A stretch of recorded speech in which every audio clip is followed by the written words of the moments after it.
Captain Jake Morrison wiped sweat from his forehead as he walked through the crowded halls of Kepler Station. The air recyclers were working overtime, but they could not keep up with the smell of 1,000 different species all living in one place. Jake was used to it by now. He had been trading in the Outer Rim for 5 years, ever since Earth started expanding into this part of the galaxy. His ship, the Liberty Star, was docked at Platform 7. It was not the biggest ship in the station, but it was his. Jake had bought it with money he saved from working on cargo freighters. Now he was his own boss, carrying supplies between human colonies and alien worlds. The work was honest, and it paid enough to keep his small crew fed. Jake needed to buy power cells for his ship's engines.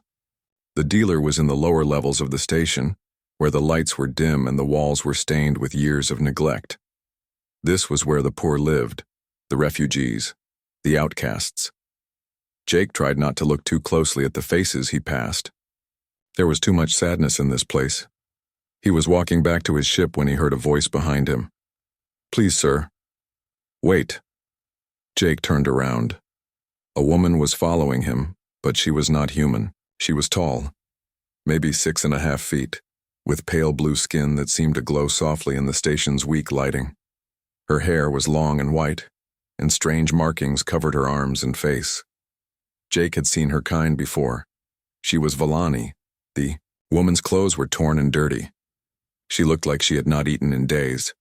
Her blue skin was pale, almost gray, and the glowing markings on her body were very dim. She walked with her head down, like she was ashamed. "Sir," she said again, her voice shaking, "I need to speak with you." Jake stopped. He knew he should keep walking. Getting involved with refugees was trouble, but something about the woman made him pause. Maybe it was the way she spoke, careful and polite despite her obvious desperation. "What do you want?" Jake asked. The woman looked up at him. Her eyes were large and silver like mirrors. Even in her current state, Jake could see she had once been beautiful. More than beautiful. Her people were known for their grace and elegance. "My name is Zara," she said. "I know you are human. I have watched your ship come and go. You are Captain Morrison, yes?" Jake nodded slowly. "How do you know my name?" "I ask around. I learn about all the human captains who dock here. You have good reputation, fair dealings, kind to your crew." Zara's English was heavily accented, but she spoke clearly. "I have request for you." "I'm not hiring," Jake said quickly. "My ship is small. I already have all the crew I need." "Not crew," Zara said. She took a deep breath and lowered her head even more. "Servant. I ask you to take me as servant." Jake felt uncomfortable. "I don't have servants. Please listen to me," Zara said, her voice becoming more desperate.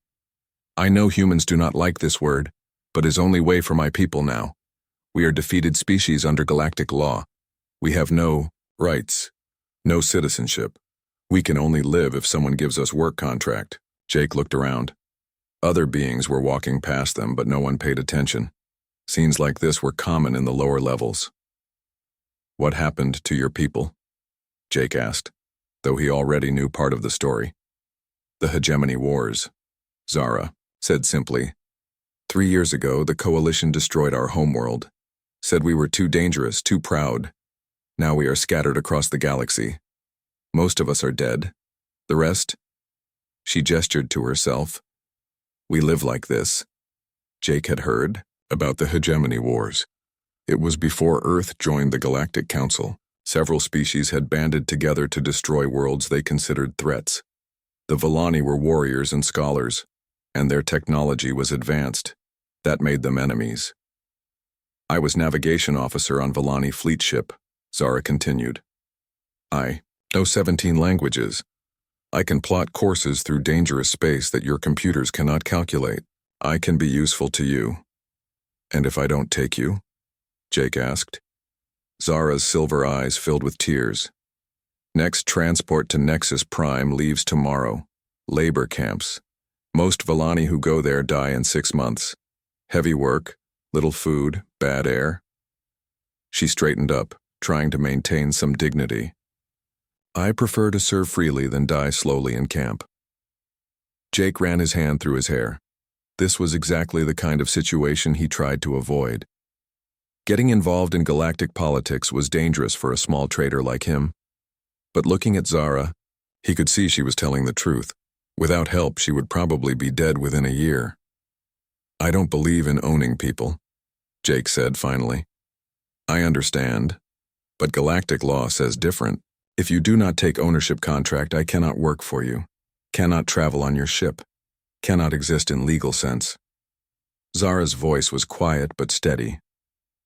I know is hard concept for humans. Your people fought wars to end such things. But this is not your world. This is galaxy where strong eat weak. Jake thought about his crew. Pete Collins, his engineer, was a good man who treated everyone fairly. Lisa Grant, his medic, had joined him because she wanted to help people in the Outer Rim. They would not like this situation either, but they would understand the reality of it. What kind of work can you do? Jake asked. Zara's face lit up with hope. Navigation is my specialty. I have natural sense for hyperspace currents, can find safe routes through asteroid fields, gravitational anomalies, stellar storms. Also, I speak many languages, can help with trade negotiations, cultural protocols. She reached into her tattered clothes and pulled out a small device. It looked like a data pad, but more advanced than anything Jake had seen. This contains star charts from Volani database, trade routes, safe harbors, hidden stations, information worth millions of credits. I give to you as sign of good faith. Jake looked at the device, then back at Zara. She was offering him something incredibly valuable, probably the last thing of worth she owned. This is temporary, Jake said slowly. I'm not comfortable with the legal arrangement, but I understand you need protection. We'll figure out something better later. Zara fell to her knees right there in the corridor. Thank you, Captain Morrison. I will not disappoint you. I will work hard, 'cause no trouble. Get up, Jake said, uncomfortable with the display. And don't do that again. I don't want anyone bowing to me. Zara stood up, confusion clear on her face. But sir, you are my owner now. It's proper to show respect. Your crew, Jake said firmly. That's all. Just crew. As they walked toward his ship, Jake wondered what he had gotten himself into. Around them, the station continued its business, alien voices mixing in dozens of languages. Somewhere in the distance, a transport was being prepared for departure to Nexus Prime. Jake was glad Zara would not be on it. He just hoped he could figure out how to navigate the legal and moral complexities of what he had just agreed to do. But looking at the renewed hope in Zara's silver eyes, he knew he had made the right choice. The Liberty Star waited for them at Platform 7, ready to carry its newest crew member toward an uncertain future among the stars. 3 months had passed since Zara joined the crew of the Liberty Star. Jake Morrison watched her work at the navigation console, her long fingers dancing across the holographic display. The pale blue glow of her skin had returned to its natural brightness, and the strange markings on her arms pulsed gently as she concentrated. New route calculated, Captain, Zara said without looking up. We can reach Titan Colony in 4 days instead of 6. The solar winds are favorable. Jake nodded. In just 3 months, Zara had proven herself more valuable than he ever imagined. Her understanding of space navigation was unlike anything he had seen. She could read stellar currents like an old sailor reading ocean waves. Good work, Jake said. Take a break. Pete wants to show you something in the engine room. Zara stood up but hesitated. Is it proper for me to leave my station, sir? Jake sighed. This was still a problem. Despite his efforts, Zara continued to act like a servant rather than crew. She asked permission for everything, ate her meals alone, and slept on a small cot in the storage room instead of taking one of the empty crew quarters. Zara, how many times do I have to tell you, your crew? Go where you want, do what you need to do. Yes, sir, Zara said, but Jake could see the confusion in her silver eyes. In the engine room, Pete Collins was working on the hyperspace drive. He was a short, stocky man with grease permanently under his fingernails. When he saw Zara, he smiled and waved her over. There you are, Pete said. I wanted to show you these modifications I made based on your suggestions. Look at this efficiency, improvement. Zara approached carefully. She still was not used to humans treating her as an equal. You implemented my ideas? Of course I did. They were brilliant. The power consumption dropped by 15%. Pete wiped his hands on a rag. Where did you learn so much about engines? Villani ships used different technology, Zara explained. We had to understand how systems work together, not just follow procedures. Lisa Grant, the ship's medic, entered the engine room carrying a tray of food. She was a kind woman in her 30s with short brown hair and warm eyes. Zara, you missed lunch again, Lisa said. I brought you something. Thank you, but I can eat later, Zara said. After my duties are finished. Lisa frowned. Your duties are finished. We're in hyperspace for the next 2 days. There's nothing to navigate. Then I should clean the ship or organize supplies or you could just relax like the rest of us, Pete interrupted. When did you last have a day off? Zara looked confused. Day off? Jake, who had been listening from the doorway, stepped into the room. Zara, can I talk to you privately? They went to the small common area where the crew usually ate meals. Jake sat down at the table and gestured for Zara to join him. Tell me about your life before the war, Jake said. Zara's expression became distant. I was navigation officer on the ship called Star's Edge. Beautiful vessel, built for exploration and research. My job was to find new trade routes, map unexplored systems. Sounds like important work. It was. Villani society valued knowledge and discovery. I had my own laboratory, assistants, access to the greatest libraries in the galaxy. Zara's voice became sad. I was respected, had friends, family. Jake leaned forward. What happened to them? Dead. All dead. Zara's markings dimmed slightly. When the Coalition attacked our homeworld, they targeted the population centers first. Said we were too proud, too independent. They wanted to break our spirit before they broke our bodies. I'm sorry, Jake said quietly. Zara looked at him with surprise. You apologize? But you had nothing to do with it. Humans were not even part of galactic community then. It's something we do. When someone suffers, we share their pain a little. This seemed to confuse Zara even more. Why would you choose to feel pain that is not yours? Jake thought about how to explain it. Because it helps. When people care about your suffering, it makes the suffering less. And when we share pain, we also share strength. They sat in silence for a moment. Then Zara spoke again. In my culture, we believed in honor and duty, but not in, emotional connection with strangers. You humans are very strange. Jake smiled. Yeah, we get that a lot. The next day, they docked at New Sparta Station to deliver medical supplies. Jake was in the docking office when he overheard a conversation that made his blood boil. Look at that human, one alien was saying to another. Treats his Villani like she's crew instead of property. Disgusting, the other replied. No wonder humans are considered weak. They have no understanding of proper hierarchy. I heard he even lets her eat at the same table. Probably sleeps with her too. Jake stepped into view. Both aliens were Krillians, reptilian beings known for their harsh treatment of other species. Is there a problem here? Jake asked, his voice cold. The Krillians looked at him with contempt. No problem, human. Just observing your unusual customs. My customs are my business, of course, the first Krillian said with a mocking tone, though I wonder how long your soft heart will serve you in the outer rim. Many dangerous beings out here who would take advantage of such weakness.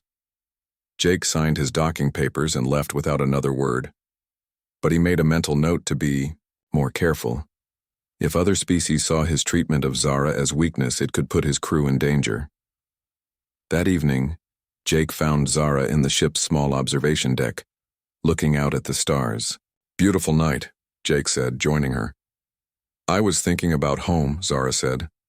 My people used to say that every star holds the memory of those who have looked upon it, so our ancestors are still with us, in the light.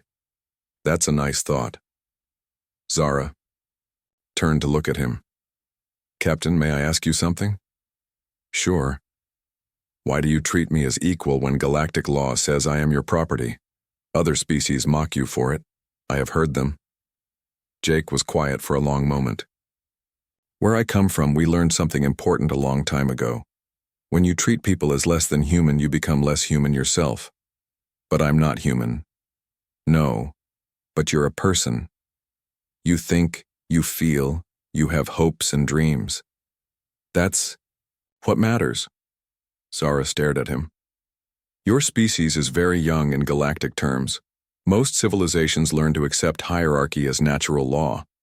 The strong rule, the weak serve. This is how things have always been. Maybe that's why most civilizations stay the same, Jake said. Maybe change comes from refusing to accept that things have to be the way they've always been. 2 weeks later, they were in the asteroid fields of Tython when everything changed. The ship's alarm started blaring in the middle of the night watch. Captain, to the bridge. Pete's voice came over the intercom. We've got company. Jake ran to the bridge in his sleep clothes. On the main screen, he could see 3 ships approaching fast. They were painted black with red markings. Pirates, Lisa said grimly. They're jamming our communications, Pete reported. No distress signals getting out. Jake looked at their position. They were deep in the asteroid field, far from any patrol routes. The pirates had chosen their spot well. Can we outrun them? Jake asked. Not in this field, Pete said. Too many rocks. One wrong move and we're scrap metal. The lead pirate ship was hailing them. Jake opened the channel. Attention cargo vessel, a rough voice said. Prepare to be boarded. Surrender now and you will not be harmed. Jake knew that was a lie. Pirates rarely left witnesses. Captain, Zara said quietly. I may have solution. Jake looked at her. Zara was studying the navigation display, her markings pulsing rapidly as she calculated something. There is a route through the asteroids. Very dangerous. Your computer says it is impossible. Can you do it? Zara met his eyes.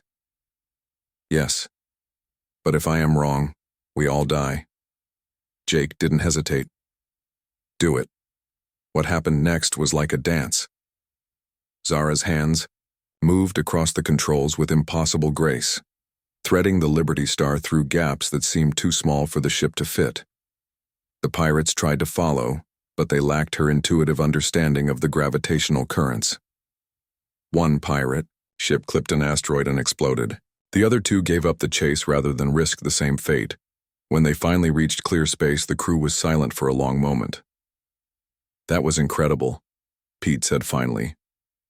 I have never seen flying like that. Lisa added. Jake looked at Zara, who was slumped in her chair, exhausted from the intense concentration. Thank you, he said simply. Zara looked up at him, and for the first time since joining the crew, she smiled. Not the careful servant smile she usually wore, but a real expression of joy and pride. We are crew, she said. We take care of each other. Jake realized something had changed in that moment. Zara was no longer thinking of herself as his property. She was thinking of herself as part of the team. It was a small step, but it was the beginning of something much larger. 6 months after Zara joined the Liberty Star, everything had changed. She no longer slept in the storage room but had taken the empty crew quarters next to Lisa's. Her pale blue skin glowed with health, and the intricate markings on her body pulsed with bright patterns that Jake had learned meant contentment and confidence. Most importantly, Zara carried herself differently. Gone was the hunched posture of a defeated refugee. She walked tall, spoke up during crew meetings, and even made jokes. Pete had taught her to play poker, and she was getting dangerously good at it. But legally, nothing had changed. Under galactic law, Zara was still Jake's property. The Liberty Star approached New Geneva Station, the largest human outpost in this sector. The massive structure gleamed against the stars, with ships from dozens of worlds docked at its many ports. This was where Earth's ambassador to the Galactic Council worked, trying to secure humanity's full membership in galactic civilization. Impressive, Zara said, studying the station through the bridge windows. Your people build with ambition. We're still new to all this, Jake replied, learning as we go. They docked without incident, but Jake noticed more security than usual. Military ships patrolled the area, and armed guards checked every visitor. Something important was happening. In the station's main plaza, Jake learned what the fuss was about. Ambassador Helen Cruz was hosting a major diplomatic conference. Representatives from 47 different species were discussing trade agreements, territorial disputes, and humanity's application for full council membership. "This could be good for us," Pete said, as they walked through the crowded corridors. "More human influence means better protection for human traders." Zara was quiet, but Jake could see tension in her posture. Being around so many different species made her nervous. Too many of them looked at her with disgust or curiosity, like she was an exotic pet rather than a person. They were heading back to their ship when trouble found them.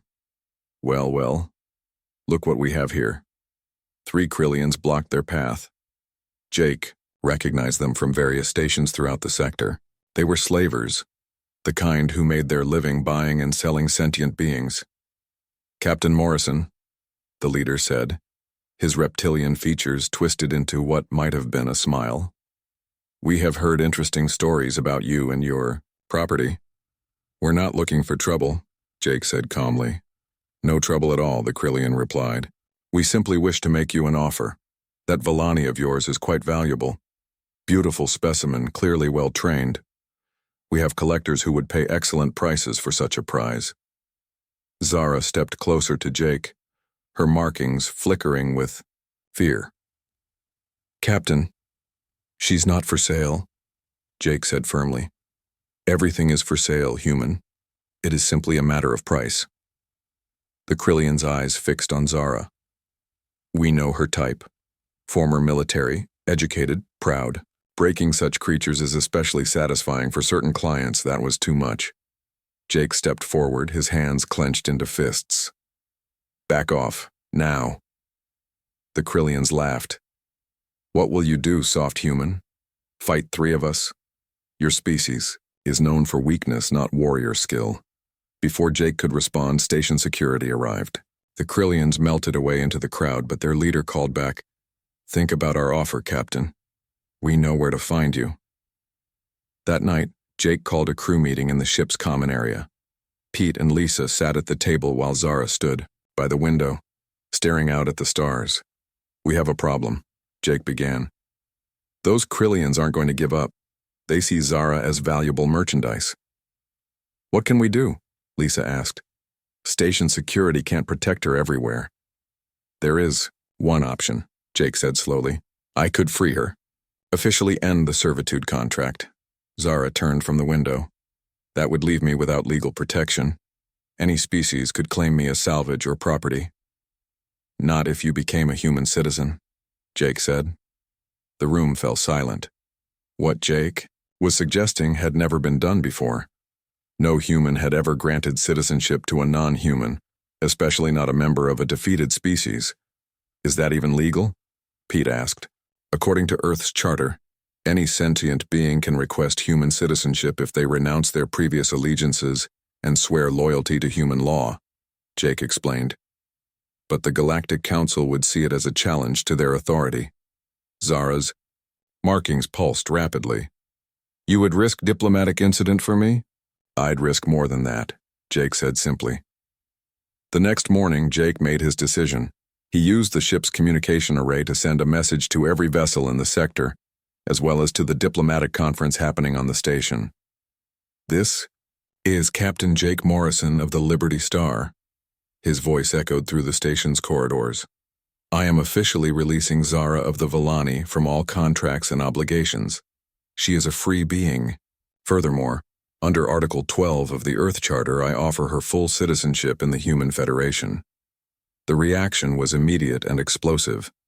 Within an hour, Jake's ship was surrounded by security vessels.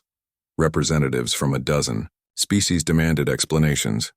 The Galactic Trade Commission filed formal complaints, and Ambassador Helen Cruz requested an immediate meeting. Jake found himself in the station's main conference room, facing a crowd of angry alien diplomats. Ambassador Cruz sat at the head of the table, a tired-looking woman in her 50s with gray hair and sharp eyes. Captain Morrison, she began. Do you have any idea what you've done? I freed a friend, Jake replied. You've created a diplomatic crisis, snapped a hegemony representative. Humans cannot unilaterally grant citizenship to defeated peoples. It violates 15 different galactic treaties. It violates nothing, Jake shot back. Earth's laws apply to Earth's citizens. We don't recognize slavery or racial hierarchies. Your people are newcomers here, hissed a Krillian delegate. You do not understand how galactic civilization works. Maybe that's a good thing, Jake said. The arguments continued for hours. Species after species condemned Jake's actions. They claimed he was undermining galactic law, encouraging rebellion among slave populations, and challenging the natural order of civilization. Through it all, Ambassador Cruz remained quiet, listening to every word. Finally, she stood up. This meeting is adjourned, she announced. I need to consult with Earth government. As the room emptied, Cruz approached Jake. Walk with me, she said. They went. To her private office, a small room decorated with images of Earth. Cruz poured 2 cups of coffee and sat down behind her desk. You've put me in an impossible position, she said. I'm sorry about that, but I couldn't let them take her. Cruz studied him for a long moment. Tell me about her.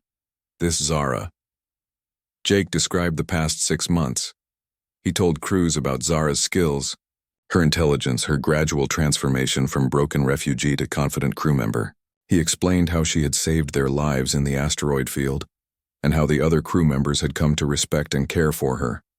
She's not property, Jake concluded. She's family. Cruz was quiet for a long time. Finally, she smiled. Do you know why I became a diplomat, Captain? Jake shook his head.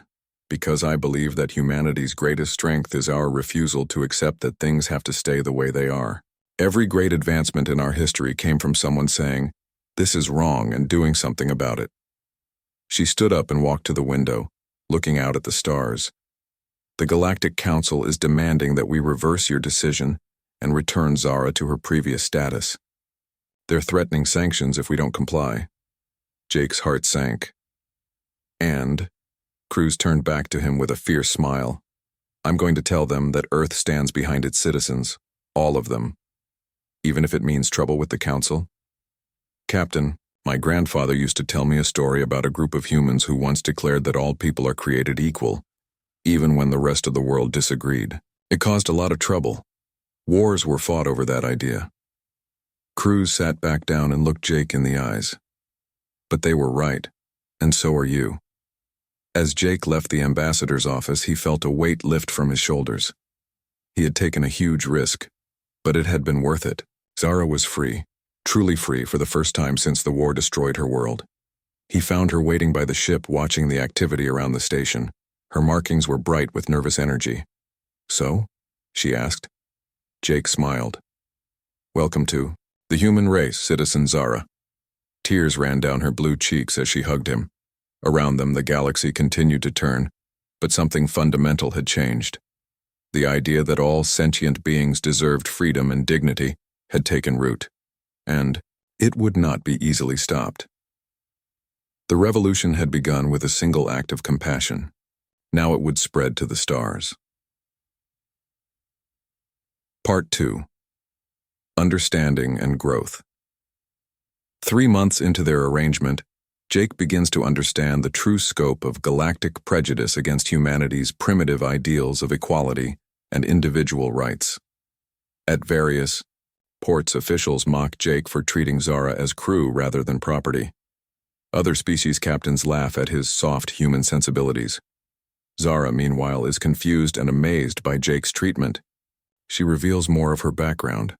She was once a navigation officer in the Volani fleet, highly educated and respected.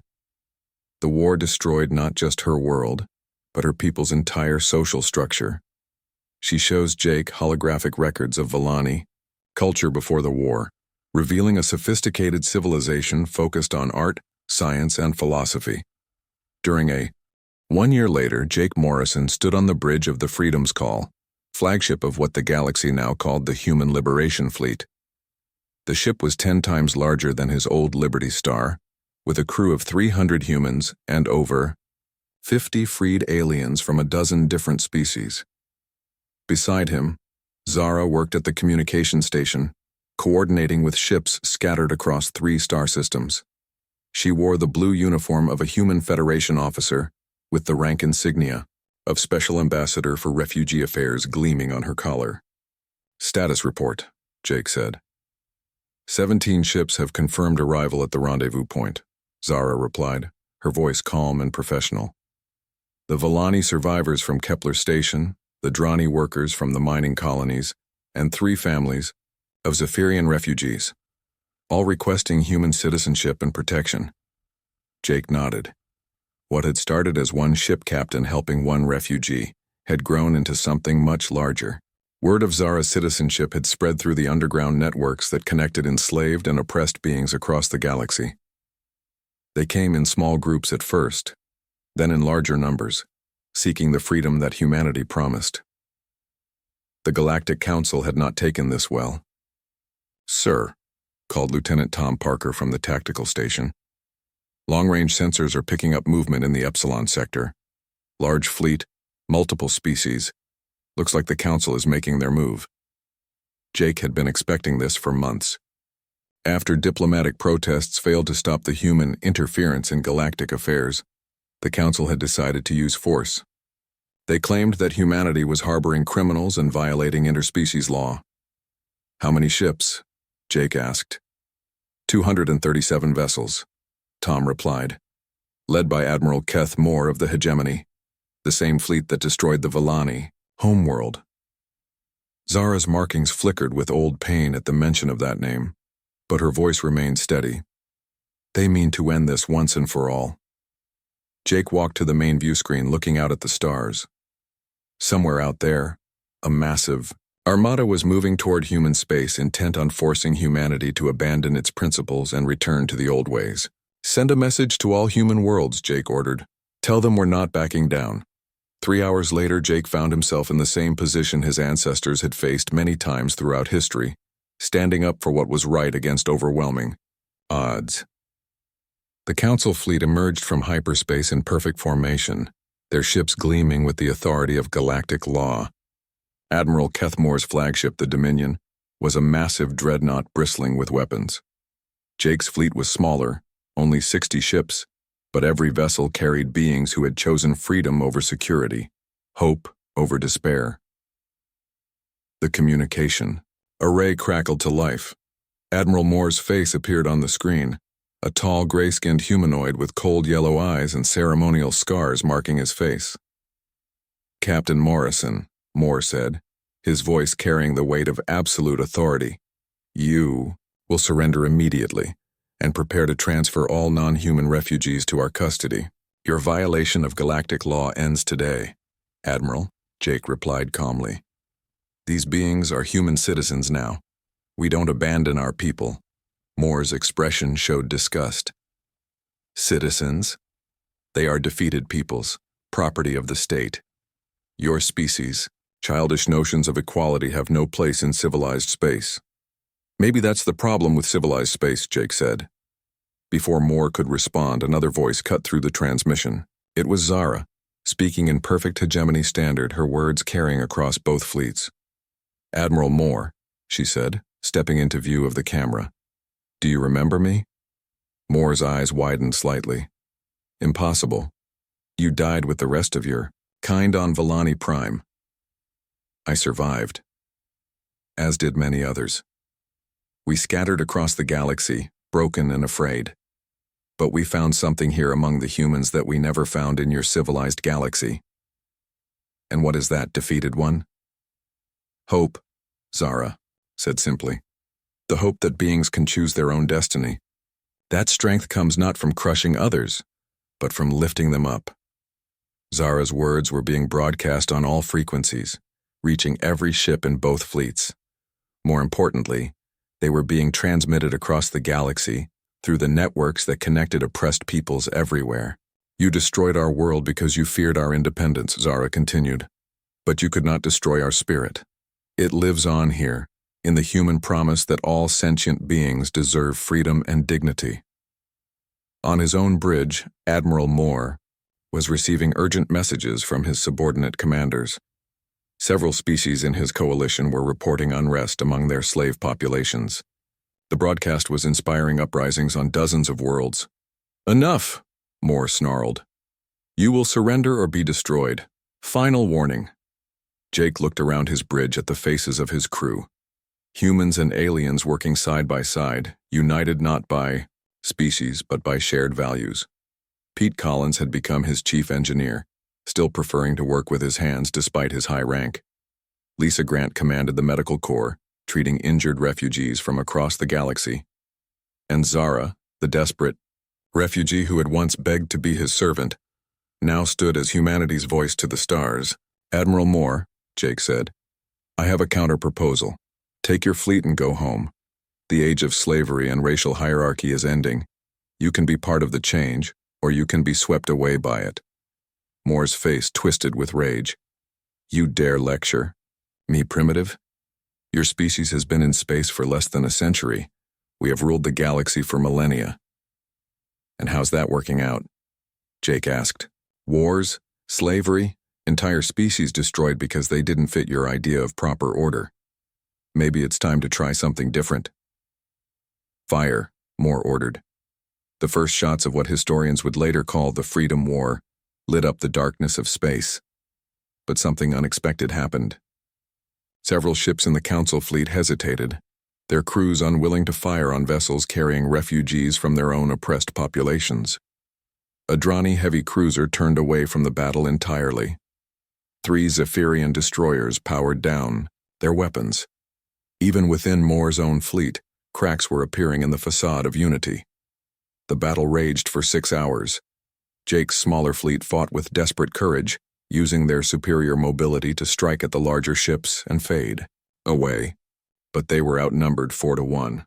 Then help arrived. Ships began emerging from hyperspace behind the Council fleet. At first, Jake thought it was reinforcements for Moore, but these vessels opened fire on the galactic forces, not the humans. "This is Captain Vex of the Free Drani fleet," came a transmission. "We stand with humanity." "Zephyrian Liberation Navy reporting for duty," called another voice. "Villani survivors, ready to fight for freedom," came a third. All across the galaxy, the oppressed had risen. Species that had been enslaved for generations were throwing off their chains, inspired by humanity's example and Zara's words. Admiral Moore watched his carefully planned operation crumble as his own coalition turned against him. The hegemony fleet found itself surrounded and outnumbered. "This is not over," Moore transmitted as his ships began their retreat. "You have started something that will destroy galactic civilization." "No," Zara replied, her voice carrying across the stars. "We have started something that will save it." As the Council fleet withdrew, Jake looked around at the mixed armada that had come to humanity's aid. Ships from dozens of species, all united by the simple idea that freedom was worth fighting for. "What happens now?" Pete asked. Jake smiled, thinking back to the day he had met a desperate refugee in the lower levels of Kepler Station. "Now we build something better." Zara moved to stand beside him, her markings glowing with joy and determination. "Together," she said. In the distance, more ships were arriving as word spread through the underground networks. The galaxy was changing, one freed being at a time, and it had all started with a single act of compassion from a human trader who refused to believe that some people were worth less than others. The revolution that began with Zara's plea for help had become a movement that would reshape the stars. The age of equality had begun, and there would be no going back. As Jake watched the celebration around them, he remembered what he had told Zara months ago, that humans refused to accept that things had to stay the way they were. Today, the entire galaxy had learned that lesson. Freedom, it turned out, was contagious, and humanity had just infected the stars. Part 2. Understanding and Growth. 3 months into their arrangement, Jake begins to understand the true scope of galactic prejudice against humanity's primitive ideals of equality and individual rights. At various ports, officials mock Jake for treating Zara as crew rather than property. Other species captains laugh at his soft human sensibilities. Zara, meanwhile, is confused and amazed by Jake's treatment. She reveals more of her background. She was once a navigation officer in the Vellani fleet, highly educated and respected. The war destroyed not just her world, but her people's entire social structure.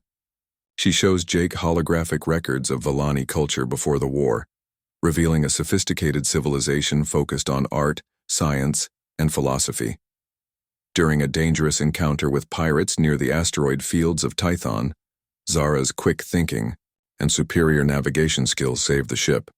She plots an escape route through an unstable gravitational field that no human pilot would have attempted. Jake realizes that Zara isn't just skilled, she's brilliant, possibly more.